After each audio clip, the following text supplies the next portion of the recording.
नमस्कार, आप देख रहे हैं न्यूज कैपिटल एक्सप्रेस और मैं हूं आपके साथ भारती लूथी। आइए रुक करते हैं आज की खास बुलेटिन की ओर। भोपाल के थाना ईटखेड़ी क्षेत्र में पड़ोस में रहने वाले आरोपी इमरान खान ने 14 वर्षीय नाबालिग को बहाने से अपने घर में बुलाया। इसके बाद आरोपी ने बच्चे को नशीली दवाई खिलाकर उसके साथ शारीरिक शोषण किया। जब बच्ची को होश आया तो आरोपी द्वारा बच्ची को डराया धमकाया गया, जिसके बाद बच्ची काफी डर गई।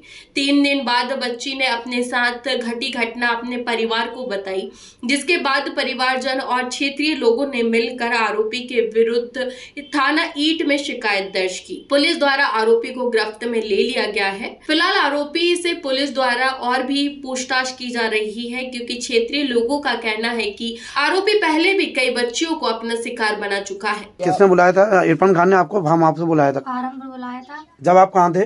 मैं स्कूल में थी। जब आप स्कूल गए थे तो स्कूल में आपको बुलाया था। हाँ, क्या बोला था? कहला तो मम्मी का कुछ सामान रखा है, तुम आकर देख लो। मैं गई, मुझे लगा मम्मी ने कुछ रख दिया। स्कूल में आपको जब बुलाया था वो कौन आया था? उसमें बुलाने के लिए कौन आया था आपको? पहले तो उनका लड़का आया था। नाम? अयान खान। अयान खान आपको बुलाने आया था। हाँ, और फिर वो खुद आए थे। कहले चलो तो मम्मी को सामान रखा है, देख लेना। मैं गई और फिर मैं गई थी। मैंने कहा हो सकता मम्मी कुछ रख कर चली गई हूँ। हाँ। मुझे नहीं पता था उस टाइम। मैं अंदर गई तो उन्होंने पहले गेट लगा दिया, मेरे साथ जबरदस्ती करी। हाँ। मैं 2 बार धक्का दिया, पहले फिर मंगलसूत्र पहनाने लगे जबरदस्ती, फिर मैंने उनको धक्का दिया और मुझे कुछ खिलाया। इतना मुझे उसके बाद मुझे कुछ भी पता नहीं। कुछ खिलाया था, उसके बाद आपको कुछ नहीं पता? कुछ भी पता नहीं। उसके बाद कितनी देर बाद आपको होश आया? मुझे 2 घंटे हो गए थे, 2-1 घंटे हो गए थे। उसके बाद होश आया और फिर मुझे थोड़ा अजीब सा लगा, चक्कर से आने लगे। स्कूल में सिर दर्द हुआ, मैं बैठ गई। स्कूल में बैठ गई थी मैं, मुझे चक्कर से आने लगे तो सिर दर्द हुआ। मैं आकर नहाई यहाँ पर, मुझे अजीब सा लगा, बहुत ज़्यादा अजीब सा लगा। उस रात को ही मैं सोई थी भी नहीं और अजीब सा हो रहा था। आपने अपने माता पिता को कब बताया बेटा इस चीज? ये बात मैंने मम्मी पापा को बता दी थी, मेरे भैया को बताई थी। पहले मैंने मम्मी को बताई थी। अच्छा, मम्मी जी को आपने बता दी थी? आते से मैं नहाई, फिर ऐसी बात फिर मेरी मम्मी भैया को, और भैया ने चचा को बताई थी, चचा ने मेरे पापा को।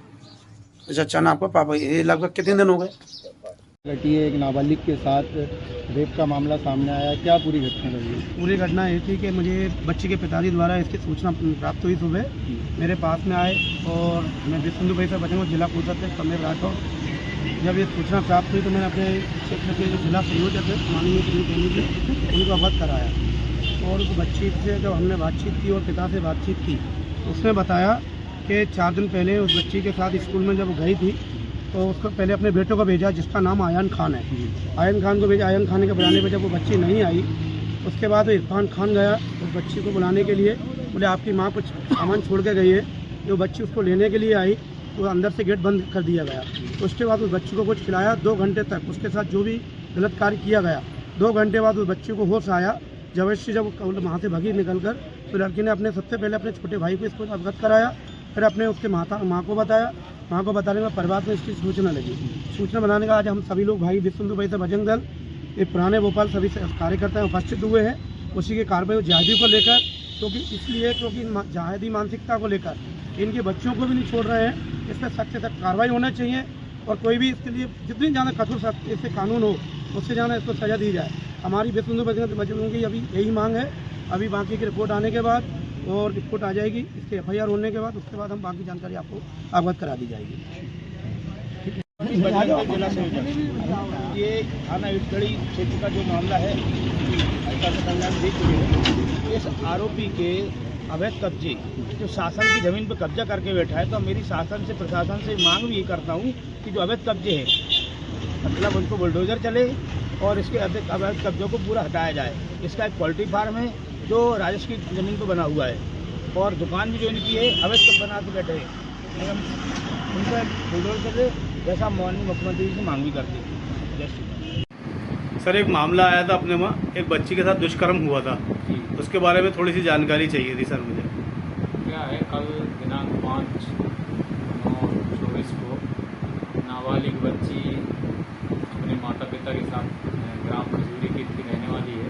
रिपोर्ट किया था कि पड़ोस में रहने वाला इरफान नाम का व्यक्ति इसके साथ स्कूल से बुलाकर ले गया ग्राम ईटखेड़ी से और इसके संग उसके मुर्गी फार्म में दुष्कर्म किया है। इस रिपोर्ट पर हम लोगों ने एफआईआर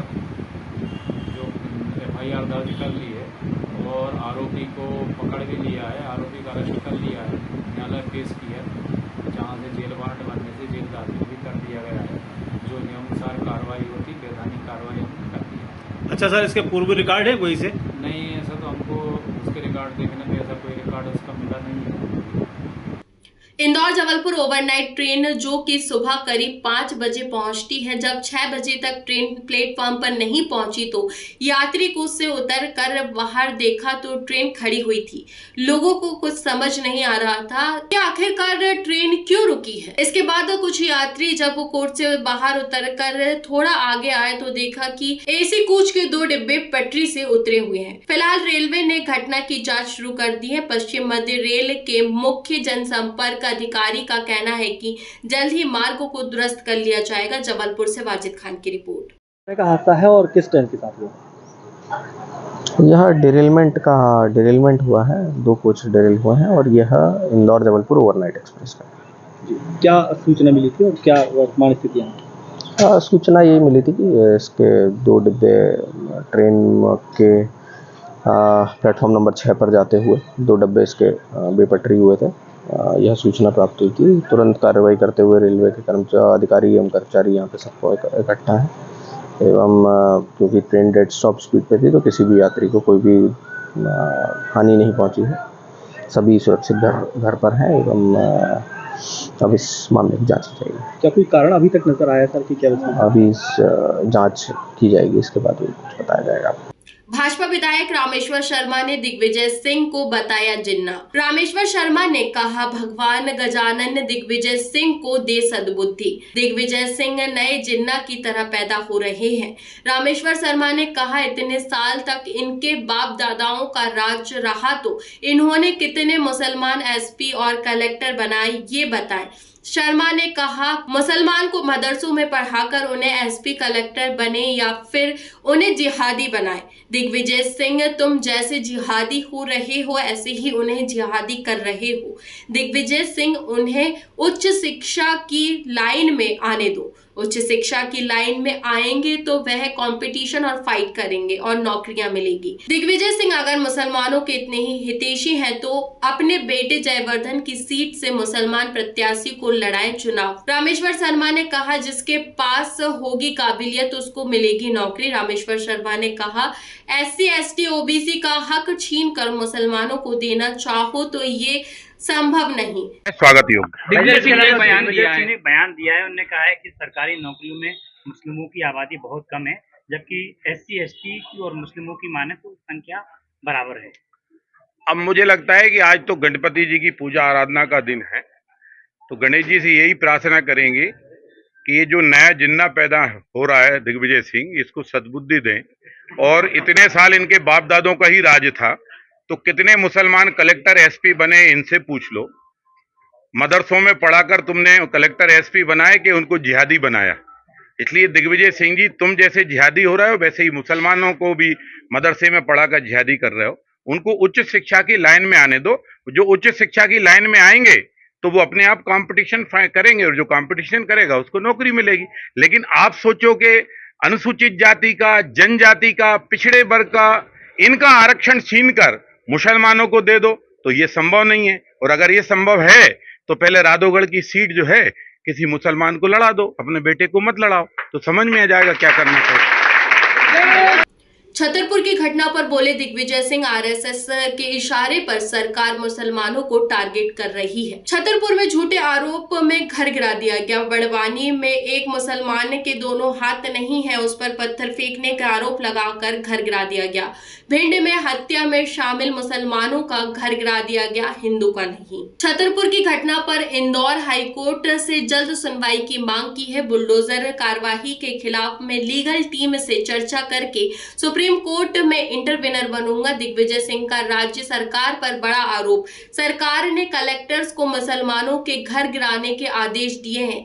मेरे पास भिंड कलेक्टर का ऑडियो है जिसमें वो कह रहे हैं कि सरकार का आदेश है कि मुसलमानों का घर गिराओ, हिंदुओं का नहीं। ये जो जिस तरीके से बोल रहे हैं कि देशद्रोह है, और दिनेश फोगाट ने देशद्रोही का काम किया है। संजय सिंह बोल रहे हैं भारतीय कुश्ती महासंघ के अध्यक्ष हैं। पहली बात तो यह है कि संजय सिंह जो है वो कौन से मेडल लेके आया है आज तक इस देश में, राष्ट्रीय स्तर पर या अंतर्राष्ट्रीय स्तर पर? ये कौन सी पहलवानी, कौन से अखाड़े के दंगल पहलवान है, हम जानना चाहते हैं।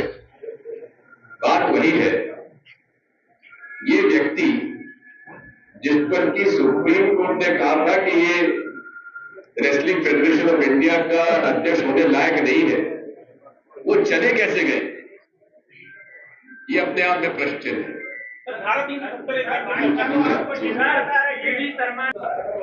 जातिगत जनगणना आवश्यक है इसलिए क्योंकि अभी आप देखेंगे कि पहले जाति जनगणना का जो विरोध करने वाले थे आरएसएस, भाजपा, अब उसका समर्थन करने लगे हैं। इसलिए मैं समझता हूं कि इसमें कहीं किसी को आपत्ति नहीं होना चाहिए। आतंकवादियों से अच्छे संबंध है। दूसरा, रामेश्वर शर्मा ने एक बयान दिया है जो कल मुसलमानों को लेकर आपने नौकरी को लेकर बात कही थी, तो उन्होंने कहा था कि अब दूसरे दिन ना दिग्विजय सिंह पैदा हो गए हैं। माननीय बीडी शर्मा यदि मुझे आतंकवादियों का हिमायती मानते हैं तो उनकी नपुंसकता पर मुझे निराशा होती है। जो व्यक्ति सरकार में, ट्रिपल इंजन सरकार, केंद्र, राज्य, नगर पालिका, नगर निगम, वो मुझे आतंकवादी का सहयोगी मानता है तो वो नपुंसक है कि नहीं, जो मेरे खिलाफ कार्रवाई नहीं करवा रहा है। रामेश्वर शर्मा सब एक ही थाली के चट्टे बटते हैं। धन्यवाद।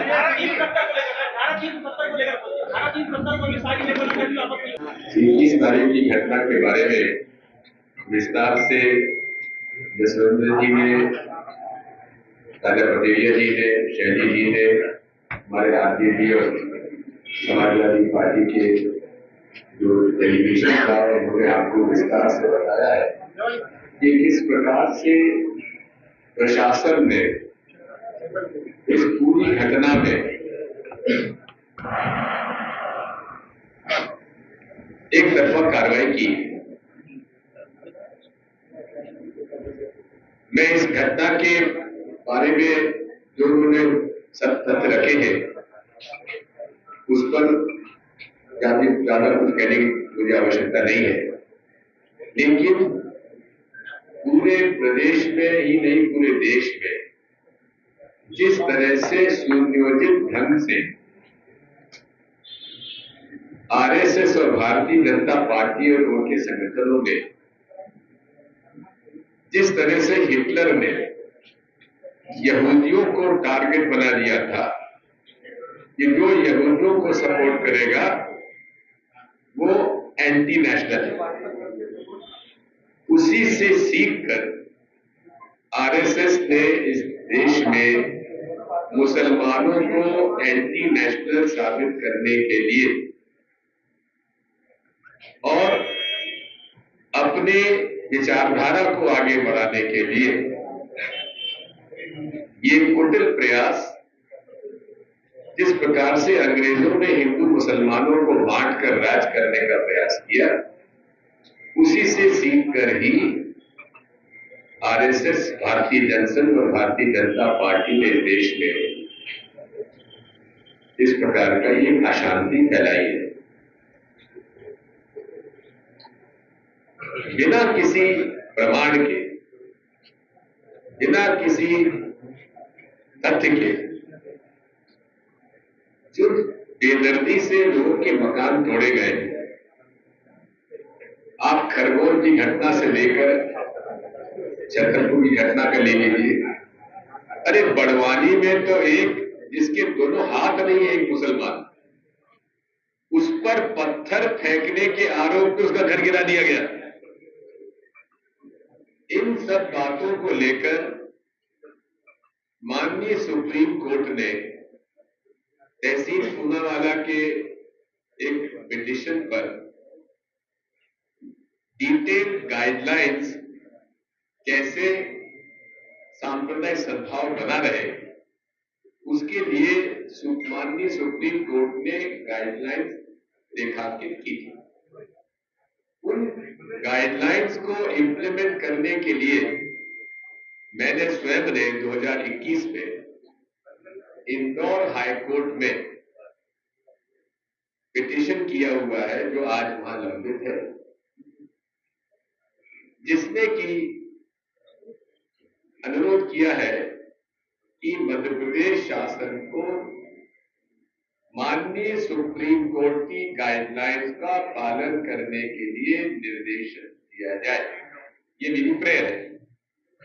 और किस प्रकार से प्रदेश में सांप्रदायिक वातावरण निर्मित किया जा रहा है, किस प्रकार मुसलमानों को प्रताड़ित किया जा रहा है, ईसाइयों को प्रताड़ित किया जा रहा है, उसके मैंने प्रमाण के साथ, चाहे खरगोन की घटना हो, चाहे बड़वानी की हो, चाहे मंदसौर की हो, चाहे नीमच की हो, चाहे देवालपुर इंदौर की हो, ऐसे अनेक घटनाएं, उनका मैंने उल्लेख अपनी पिटीशन में किया। 3 साल से लगातार हमारे जो प्रार्थना है माननीय हाईकोर्ट के सामने, उसका कोई संतुष्टि के साथ कोई जवाब मध्य प्रदेश शासन नहीं दे रहा। मैंने अभी जब छतरपुर की घटना हुई उसके बाद अर्ली हियरिंग की मांग की है माननीय हाईकोर्ट से, तो उन्होंने उसको रजिस्टर करने के बाद उन्होंने समय दिया है और उस पर मैं खुद माननीय हाईकोर्ट इंदौर के सामने प्रस्तुत होऊंगा। हम माननीय सुप्रीम कोर्ट की जो बेंच अभी जिन्होंने की नाराजी दिग्विजय सिंह के बयान पर बोले बीजेपी के प्रदेश अध्यक्ष विष्णुदत्त शर्मा। दिग्विजय सिंह का इस प्रकार का टिप्पणी करना, मैं तो उनका सम्मान करता हूं, लेकिन जिस प्रकार की भाषा का उन्होंने उपयोग किया है वो ठीक नहीं। उनकी वरिष्ठता और वे जिस स्थान पर रह रहे हैं, मैं ऐसा मानता हूं कि इस प्रकार के शब्दों का उपयोग करना ठीक नहीं। लेकिन फिर भी दिग्विजय सिंह, आपसे एक बात कहना चाहता हूं, जो आपने कहा उसके आधार पर अगर आप हमारी जनजाति और अनुसूचित जाति के भाई बहनों का हक छीन कर मुसलमान को देना चाहते हैं, अगर मैं इस बात का विरोध करता हूं तो मुझे यह नपुंसकता स्वीकार है। दलित आदिवासी भाइयों का हक मुसलमानों को देने के लिए आपका जो प्रयास है, मैं आपके उस पुरुषत्व को भी चैलेंज करता हूं। मैं ऐसे शब्दों का उपयोग तो नहीं करूंगा जिन छोटे और हल्के शब्दों का आपने उपयोग किया है, लेकिन आपकी मानसिकता दुर्भाग्यपूर्ण है। देश के अंदर आज भी आप मुसलमान के हक के लिए हमेशा से ये बात कहते रहे हैं कि कांग्रेस के आपके प्रधानमंत्री ने कहा कि देश में संसाधनों पर पहला हक मुसलमान का है। आपके बड़े नेता भी कहते रहे आरक्षण में मुसलमानों को आरक्षण देना या नहीं, अनुसूचित जाति जनजाति के भाइयों का हक छीन लेना। तो अगर आप इसी को पुरुषत्व मानते हैं तो मैं इसे चैलेंज करता हूँ। दिग्विजय सिंह जी का इस प्रकार की टिप्पणी करना, मैं तो उनका सम्मान करता हूं, लेकिन जिस प्रकार की भाषा का उन्होंने उपयोग किया है, ये उनकी वरिष्ठता और जिस स्थान पर वो रहे हैं, मैं ऐसा मानता हूं कि इस प्रकार के शब्दों का उपयोग करना ठीक नहीं है। लेकिन फिर भी दिग्विजय सिंह जी, मैं एक बात जरूर कहना चाहता हूं कि जो आपने कहा उसके आधार पर अगर आप हमारे जनजाति और अनुसूचित जाति के भाई और बहनों का हक छीनकर आप अगर मुस्लिमों को देना चाहते हैं और मैं अगर इस बात का विरोध करता हूं तो मुझे वो नपुंसकता स्वीकार है। और दिग्विजय सिंह जी, आप अगर उन दलित भाइयों का, अनुसूचित जनजाति और अनुसूचित जाति के भाई और बहनों को हक को छीन करके मुसलमानों को देने के लिए ये आपके जो प्रयास है, तो मैं आपके उस पौरसत्व को भी चैलेंज करता हूं। इसलिए मैं ऐसे शब्दों का उपयोग तो नहीं करूंगा जिस छोटे और हल्के शब्दों का आपने उपयोग किया है, लेकिन दुर्भाग्यजनक है आपकी मानसिकता देश के अंदर आज भी जो आप मुसलमानों के हक के लिए आप हमेशा से कहते रहे हैं। कांग्रेस के अंदर आपके प्रधानमंत्री ने कहा कि पहला हक मुसलमानों का है। आपके कांग्रेस के बड़े नेता ही कहते रहे कि आरक्षण में मुसलमानों को आरक्षण देना यानी अनुसूचित जाति जनजाति भाइयों का हक छीनना। तो इसको अगर कांग्रेस और आप अपना पौरसत्व मानते हैं तो मैं इसे चैलेंज करता हूं। मुख्यमंत्री डॉक्टर मोहन यादव ने कहा, हमारे लिए दुखद घटना भी है, लेकिन देश और सेना पर हमेशा गर्व रहेगा। हमारे जवान शांति काल हो या युद्ध काल बड़ी मुस्तैदी से ड्यूटी करते हैं और देश की हिफाजत में बड़ी भूमिका निभाते हैं। सिक्किम के पाक्योंग में सेना के वाहन दुर्घटना में कटनी जिले के विजय राघवगढ़ विधानसभा क्षेत्र के ग्राम हरदुआ निवासी वीर सपूत प्रदीप पटेल शहीद हुए। शहीद जवान प्रदीप पटेल को नमन। मुख्यमंत्री ने कहा कि मध्य प्रदेश सरकार ने शहीद जवान के माता पिता को 1 करोड़ की धनराशि देने का निर्णय लिया है। प्रदेश सरकार शहीद के माता पिता के साथ खड़ी है। मेरी ओर से शहीद को विनम्र श्रद्धांजलि। हमारे लिए बड़ी दुखद घटना भी है, लेकिन देश और सेना पे हमें सदैव गर्व रहेगा। हमारे जवान शांति काल हो या युद्ध काल अपनी मुस्तैदी से ड्यूटी करते हैं और देश की हिफाजत में अपनी बड़ी भूमिका लगते हैं। 5 तारीख के दिन एक बड़ी घटना घटी, इसमें हमारे 4 बहादुर जवानों की शहादत हुई है। उसमें मध्य प्रदेश के कटनी विजय राघवगढ़ गांव के हरदोला नामक गांव के रहने वाले हमारे स्वर्गीय प्रदीप पटेल जी का वीरगति को प्राप्त हुआ है। मैं आज स्वयं खजुराहो एयरपोर्ट पे मैंने पुष्पांजलि अर्पित की। मैं अपनी ओर से मध्य प्रदेश सरकार की ओर से मैंने खेद व्यक्त भी किया और दुख व्यक्त करते हुए परमात्मा से कामना की कि जो पुण्य आत्मा उसको अपने चरणों में स्थान दे। ऐसे बहादुर जवानों को जीवन भर हम सब याद रखेंगे। मध्य प्रदेश सरकार की ओर से 1 करोड़ रुपए की जो हमारी धनराशि है वो उनके चूँकि विवाहित नहीं होने से उनके माता पिता को समर्पित करने का सरकार ने निर्णय लिया है। दुख की इस बेला में मध्य प्रदेश सरकार उनके साथ है। बीजेपी प्रदेश अध्यक्ष बीडी शर्मा का बयान। भाजपा के सभी कार्यकर्ता और देशवासियों को गणेश चतुर्थी की शुभकामनाएं। गणेश उत्सव के मौके पर हमने भी भाजपा कार्यालय में गणेश जी की स्थापना की है। गणेश भगवान का आशीर्वाद मध्य प्रदेश और भाजपा पर हमेशा रहा है। कटनी जवान के शहीद होने पर बोले शर्मा, हमारे जवान जो शहीद हुए हैं मैं उन्हें श्रद्धा सुमन अर्पित करता हूं। हमारे मुख्यमंत्री वहां पहुंचे हैं और अंतिम संस्कार में मैं भी पहुंचूंगा। कांग्रेस हमेशा से महिला विरोधी रही है। सागर में दलित बहन के यहां कमलनाथ की सरकार में हत्या की थी। बोलेंगे तो आपके बड़े नेताओं की कलाई खुल जाएगी। कांग्रेस नकारात्मक झूठ के आधार पर चलती गई। आज पूरे मध्य प्रदेश के प्रदेशवासियों को, भारतीय जनता पार्टी के सभी कार्यकर्ताओं को गणेश उत्सव की हार्दिक शुभकामनाएं, बहुत बहुत बधाई। आज गणेश उत्सव पर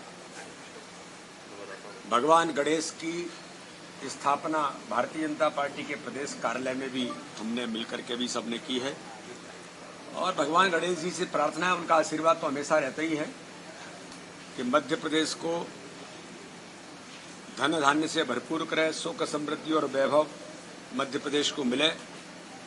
इसी भगवान से प्रार्थना के साथ गणेश उत्सव का आज प्रारंभ हुआ है और भारतीय जनता पार्टी के सभी कार्यकर्ता, मध्य प्रदेश के सभी प्रदेशवासी आज गणेश उत्सव में उत्साह और उमंग के साथ सबने मिलकर के शुरुआत की। वैसे कटनी का एक जवान सही मुलाकात दी थी।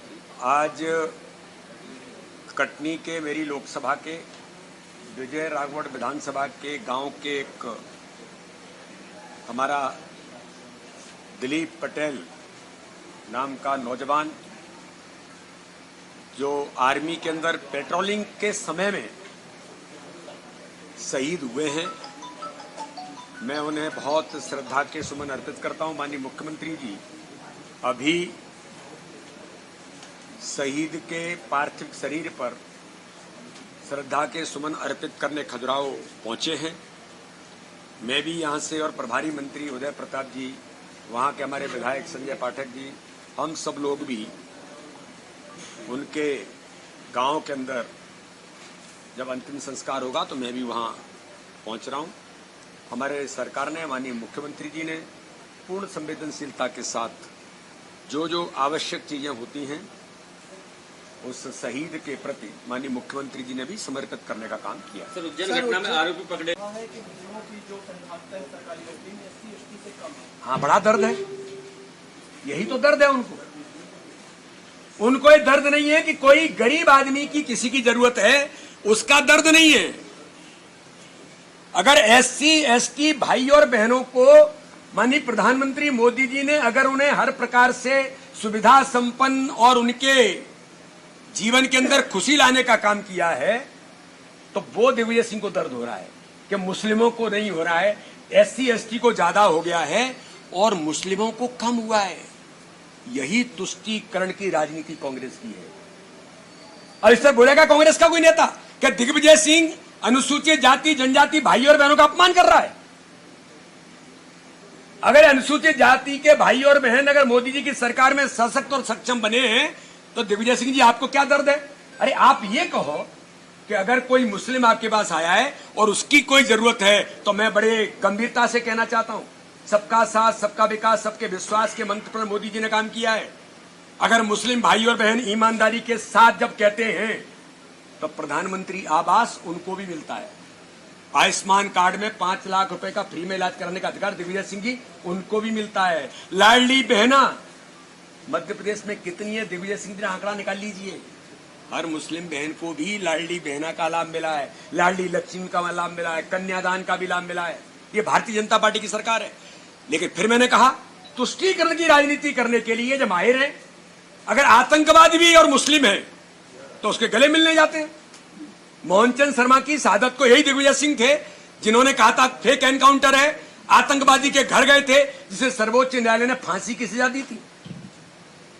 तुष्टीकरण की राजनीति अंग्रेजों के समय से जो कांग्रेस करती चली आई है, आज भी कांग्रेस के खून में अंग्रेजों के जीन्स हैं जो केवल और केवल तुष्टीकरण की राजनीति करना चाहते हैं। लेकिन ये देश प्रधानमंत्री मोदी जी के नेतृत्व में सजग है। जम्मू कश्मीर के अंदर देश के गृह मंत्री अमित शाह जी ने कह दिया है धारा 370 हटी है तो हटी है। अब धारा 370 कोई माइकी लाल बात करने का प्रयास कर, लेकिन धारा 370 अब कोई छेड़ नहीं सकता। हमारी सरकार, हमारा नेतृत्व इस कॉन्फिडेंट होकर के ताकत के साथ काम करता है। देश के खिलाफ काम करने वाली ताकतों को जवाब देने के लिए देश के गृह मंत्री, सक्षम नेता माननीय प्रधानमंत्री नरेंद्र मोदी से लेकर के अमित शाह जैसे हमारा नेतृत्व है जो इन बातों से झूठ और छल कपट की राजनीति नहीं चलने देंगे। सर बप्पा ने संसार अपने माँ बाप में देखा और यहाँ पर मध्य प्रदेश में वृद्धाश्रम में बुजुर्ग जो है वो खचाखच भरे हुए हैं। क्या क्या चतुर्थी का दिन वृद्धाश्रम में जो ज्यादा लोग पूरे दुनिया में नहीं, देखिए ये जो आपने कहा ना, ये बहुत महत्वपूर्ण बात है। सामाजिक परिदृश्य में एकांकी परिवार होने के कारण से जो एक अलग प्रकार का वातावरण जो बना, ये वास्तव में आपने बहुत ठीक कहा। मैं भी अपने जन्मदिन पर हर साल ये प्रयास करता हूं कि उनके बीच जाऊं, तो ये दर्द तो कभी कभी होता है कि बेटा बहुत सक्षम है लेकिन पिता वृद्धाश्रम में है। ये पीड़ा मन की आपकी भी है, मेरी भी है। लेकिन समाज के अंदर ये जो एकांकी परिवार हो गए हैं, इसके कारण से कई प्रकार की जो कठिनाइयां और हमारे इस प्रकार के जो बुजुर्ग हैं उन्हें जो पीड़ा होती है। लेकिन मध्य प्रदेश की सरकार, चाहे केंद्र के अंदर हो, मध्य प्रदेश के अंदर हो, हमारे उन सभी बुजुर्गों के लिए, उन वरिष्ठों के लिए क्या हम दे सकते हैं, उन्हें कैसे सुखी जीवन में ले जाने का प्रयास कर सकते हैं, ये प्रयास लगातार सरकार करती है। मेरा ये कहना है कि आंदोलन करें, डिमांड करें, बिल्कुल करें, लेकिन किसानों के बारे में मैं पूछना चाहता हूं जीतू पटवारी जी से कि जीतू पटवारी जी इस मध्य प्रदेश के अंदर किसानों को धोखा दिया तो किसने दिया? आपने कर्ज माफी की बात की थी, आपकी सरकार बनी थी, 15 महीने में आपने किसानों के साथ धोखा छल कपटी किया था। मध्य प्रदेश के अंदर किसानों पर गोलियां किसने बरसाई थी? मुल्तई के अंदर आपकी सरकार थी, दिग्विजय सिंह मुख्यमंत्री थे, किसने गोलियां बरसाई थी? आप किसानों के बारे में भी केवल झूठ बोल करके, एक एक किसान इस बात को मध्य प्रदेश का जानता है, लेकिन प्रधानमंत्री मोदी जी के नेतृत्व में मध्य प्रदेश की सरकार हो या केंद्र की सरकार हो, किसानों के जीवन में बदलाव लाने का काम किसने किया है? तो भारतीय जनता पार्टी की सरकार ने किया है। चाहे वो किसान सम्मान निधि होगी, चाहे एमएसपी होगी। एमएसपी के बारे में आप क्या बात करोगे? एमएसपी के बारे में अगर गंभीरता से और अगर किसानों के लिए काम किसी ने किया तो भारतीय जनता पार्टी की सरकार ने किया है। आप केवल झूठ बोलना चाहते हैं। आप मांग करते थे स्वामीनाथन आयोग की रिपोर्ट लागू करने के लिए, अब एक एक अक्षर से मध्य प्रदेश ने लागू किया। और आपकी केंद्र में सरकारें थीं, आपकी प्रदेश में सरकारें नहीं, आपने हमेशा उसको नेग्लेक्ट किया।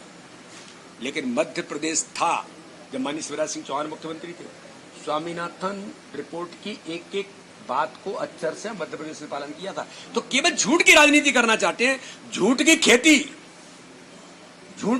बो रहे हैं।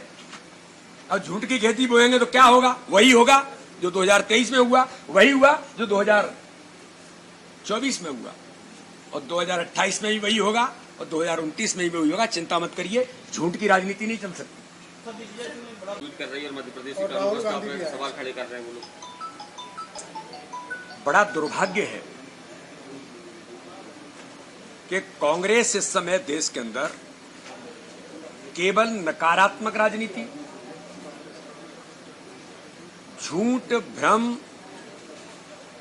और गलत तथ्यों के आधार पर एक परसेप्शन बनाने का जो प्रयास कर रही है, ये अत्यंत दुर्भाग्यजनक है। कोई भी घटना, किसी भी प्रकार की घटना होती है तो उस घटना का कोई समर्थन नहीं करता है।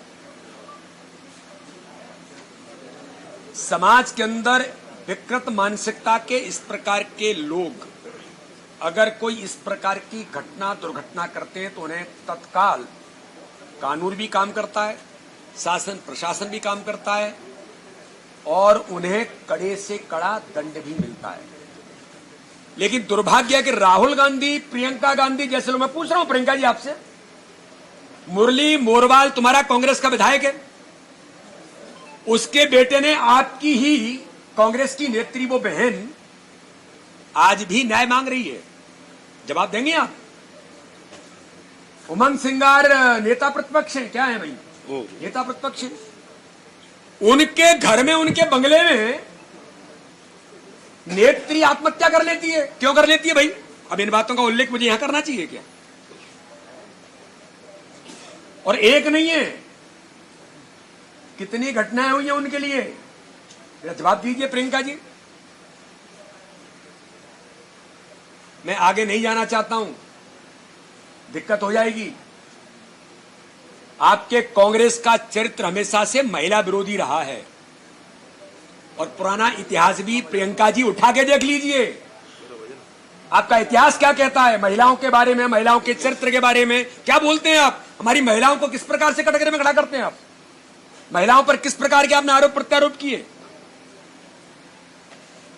मैं फिर कहता हूं, हमारी उन बहनों के लिए जिन शब्दों का आपने उपयोग किया, उन शब्दों का मैं यहां उल्लेख नहीं करना चाहता। आज गणेश चतुर्थी है, लेकिन आपके नेताओं ने, इसी मध्य प्रदेश के नेताओं ने जो गाना गा रहे हैं, इनने क्या क्या हमारी बहनों के बारे में बोला है।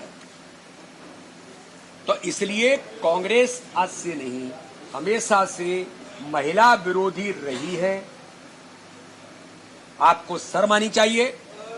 किसी भी प्रकार की घटना को एक इस प्रकार से आप लाने का प्रयास करते हैं। मेरी एक दलित बहन थी सागर के अंदर, और उस दलित बहन की, दलित भाई की जिस प्रकार से हत्याएं आपके लोगों ने की थी जब कांग्रेस की सरकार थी, कमलनाथ जी थे, क्या हुआ था?